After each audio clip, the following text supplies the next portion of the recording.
Welcome to our channel మూవీమయం.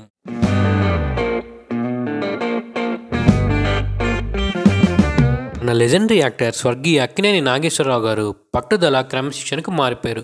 Telugu cine industry రెండు కళ్ళల్లో ఒకటి నందమూరి తారక రామారావు గారు అయితే మరొకటి అక్కినేని నాగేశ్వరరావు గారు. కొత్తగా ఏదైనా నేర్చుకోవాలనుకుంటే ఎలాగైనా దాన్ని నేర్చుకునే తత్వం అక్కినేని నాగేశ్వరరావు గారిది.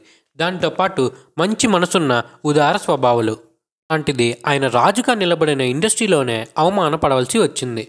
ఆయన నటించిన ప్రాణమిత్రులు 1967లో విడుదలైంది.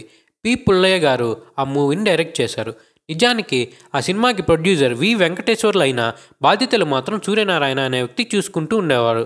ప్రాణమిత్రులు షూటింగ్ సమయంలో డైరెక్టర్ పుల్లయ్య గారు నాగేశ్వరరావు గారు సిద్ధమైతే సెట్టికి రమ్మని చెప్పండి అని సూర్యనారాయణకి చెప్పారు.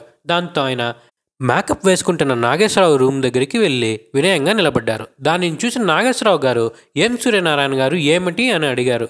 దానికి సూర్యనారాయణ గారు అయ్యా తమరు సిద్ధమైతే సెట్టికి రమ్మని డైరెక్టర్ గారు చెప్పారని అన్నాడు. అప్పుడు నాగేశ్వరరావు గారు అయిపోయింది వస్తాను ఒకసారి ఇలా రండి అనే ఆయన్ని లోపలికి పిలిచారు.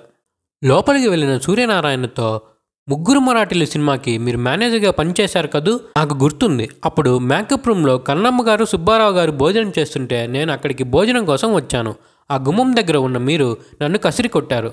ఎక్కడికి వస్తున్నావు, ఇక్కడ పెద్దవాళ్ళంతా భోజనం చేస్తున్నారు, నువ్వు క్యాంటీన్కి వెళ్ళు, ఇక్కడికి ఎందుకు వచ్చావని అన్నారు. నాకు అది బాగా జ్ఞాపకం ఉంది అని అనగానే అక్కడే ఉన్న సూర్యనారాయణ వణికిపోతూ పొరపాటు అయింది నన్ను క్షమించండి అని అంటుంటే నాగేశ్వరరావు గారు నేను దానిని మనసులో పెట్టుకుని మిమ్మల్ని ఇప్పుడు తిడతానని అనుకోకండి. అప్పుడు నేనేం స్టార్ని కాదు, మామూలు నటుణ్ణి. మీరు నన్ను అలా అనడం భావ్యమే, కానీ ఆ సంఘటనను నేను అవమానంగా భావించి బాధపడ్డాను కనుక దానిని మర్చిపోలేక మీకు చెప్పుకున్నా, అంతేకాని మిమ్మల్ని బాధ పెట్టాలని కాదు. పదండి సెట్టికి వెళ్దాం అంటూ ఆయన ఉదార స్వభావాన్ని చాటుకున్నారు. ఇలాంటి మరెన్నో interesting movie facts and updates కోసం సబ్స్క్రైబ్ టు అవర్ ఛానల్ మూవీమయం.